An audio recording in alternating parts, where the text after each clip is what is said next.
आज का बाइबल का वचन यिर्मयाह का ग्रंथ अध्याय 17 वचन 5 से 8।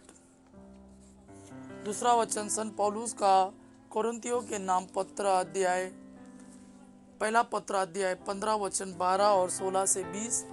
और आज का सुसमाचार संत लूकस के अनुसार अध्याय 6 वचन 17 और 20 से 26। यिर्मयाह का ग्रंथ अध्याय 17 वचन 5 से 8। प्रभु यह कहता है, धिक्कार उस मनुष्य को जो मनुष्य पर भरोसा रखता है, जो निरीह मनुष्य का सहारा लेता है और जिसका हृदय प्रभु से विमुख हो जाता है। वह मरुभूमि के पौधे के सदृश है जो कभी अच्छे दिन नहीं देखता। वह मरुभूमि के उत्पत्त स्थानों में नूनखरी और निर्जन धरती पर रहता है।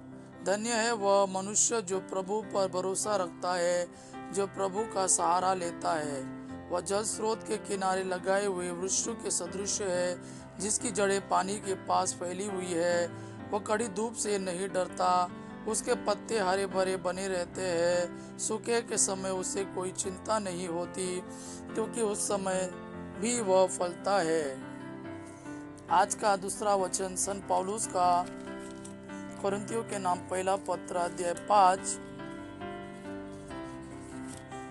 वचन 12 और 16 से 20। संत पौलुस का कोरिन्थियों के नाम पहला पत्र अध्याय 15 वचन 12 और 16 से 20। यदि हमारा शिक्षा यह है कि मसीह मृतकों में से जी उठे, तो आप लोगों में कुछ यह कैसे कहते हैं कि मृतकों का पुनरुत्थान नहीं होता। कारण यदि मृतकों का पुनरुत्थान नहीं होता तो मसीह भी नहीं जी उठे।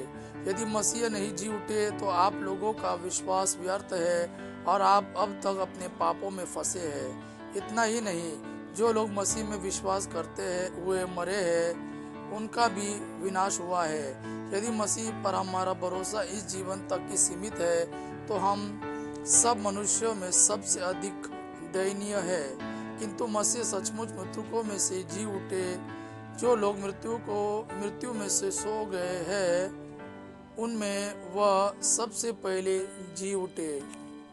आज का सुसमाचार संत लूकस के अनुसार अध्याय 6 वचन 17 और 20 से 26। अध्याय 6 वचन 17 और 20 से 26। ईसा उनके साथ उतर कर एक मैदान में खड़े हो गए। वहाँ उनके बहुत से शिष्य थे और समस्त यहूदिया तथा यरूशलेम का और समुद्र के किनारे तीरुस तथा सीदोन का एक विशाल जन समूह भी था, जो उनका उपदेश सुनने और अपने रोगों से मुक्त होने के लिए आया था। ईसा ने अपने शिष्यों की ओर देखकर कहा, धन्य हो तुम जो दरिद्र हो, स्वर्ग राज्य तुम लोगों का है। धन्य हो तुम जो अभी भूखे हैं, तुम तृप्त किए जाओगे। धन्य हो तुम जो अभी रोते हो, तुम हंसोगे।